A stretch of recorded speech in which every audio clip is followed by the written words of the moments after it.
Sir అంటే నేను నిజంగానే చచ్చిపోయినా సార్? ఎన్నిసార్లు చెప్పాలి యాదగిరి, నువ్వు నిజంగానే చనిపోయావు. అట్లాంటప్పుడు మనం నరకానికి పోవాలి కానీ ఈ సినిమా ఆఫీస్కి వచ్చేదేంది సార్? నువ్వు చనిపోయాక నీ ఆత్మను తీసుకొని నరకానికి వెళ్తుండగా మధ్యలో చిత్రగుప్తుడు కబురు చేసి ఈ ప్రదేశంలో మరొకరు చనిపోబోతున్నారు, కాసేపట్లో వస్తూ వస్తూ ఆత్మను కూడా తీసుకురా అని అన్నారు. అందుకే మనం ఇక్కడ ఉన్నాం. అంటే వీళ్ళలో ఇప్పుడు ఒకరు చచ్చిపోబోతున్నారు.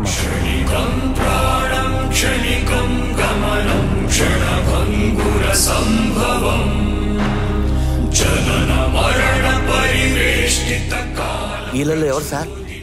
మాకు తెలీదు. సావేటి నుంచి వస్తుందో వీళ్ళల్లో ఎవరు చచ్చిపోబోతున్నారో తెలియదు. ఆగరా ఆగరా, పోలీసు పరిస్థితి కొట్టేస్తావరా? అయిపోయావు రే, అక్కడే ఉండరా. రే ఆగరా, ఈ రోజు నా చేతికి దొరికావు, అయిపోయావురా. రే అక్కడే ఉండు, ఆగమంటున్నానా? సార్ పర్సు పోయి అల్లాడుతుంటే మధ్యలో మీ గోలంటరా?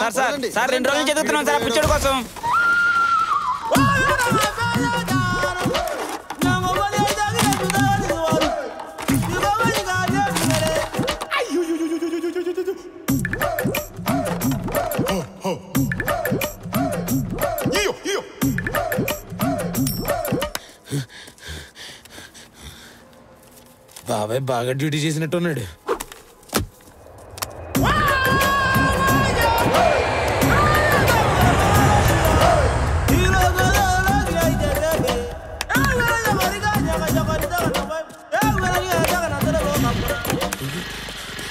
మరి అమ్మ ఈ పోలీసులు నన్ను వదిలేరు బాబు. ఇదేదో బాగుంది ప్లేస్, ఇక్కడ రాకుందాం. చెయ్యాలి. సినిమా పోస్ట్ ఉందేంటి? రైటరా సార్? రైటర్ అంటున్నాడేంటి? రైటరే కదా, మిగతా రైటర్స్ కూడా వచ్చారు సార్. బయటకు వెళ్తాను, పోలీసులు ఉన్నారు. రండి సార్, లోపల కూర్చోండి. ఇదేదో సినిమా ఆఫీస్లో ఉంది, వీళ్ళేమో రైటర్ అనుకుంటున్నారు. ఈడవుడు సావడానికి వచ్చిండు. వాస్తు పిక్చర్ అనుకుంటా ఎదుగుతున్నాడు ఆడ కూర్చోవాలని. హలో, మీరు వాస్తును బాగా ఫాలో అవుతారు అనుకుంటా. రండి ఇక్కడ వాస్తు ప్రకారం బాగా కూర్చోవచ్చు.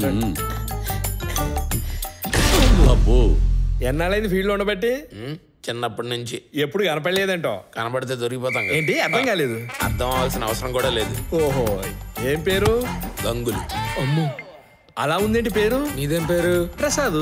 మరి అదేంటి అలా ఉంది? అంటే అని నేను అనలేదు కదా. అబ్బో చమత్కారం. ఏ ఊరు మీది? మీదే ఊరు. మా ఊరు. పెద్దవానికి ఎదురు ప్రశ్న. సార్ నీ స్క్రిప్ట్ ఏది? నీ స్క్రిప్ట్ ఎక్కడ? ఇదిగో నాది ఎక్కడ. నాది ఎక్కడ? అక్కడ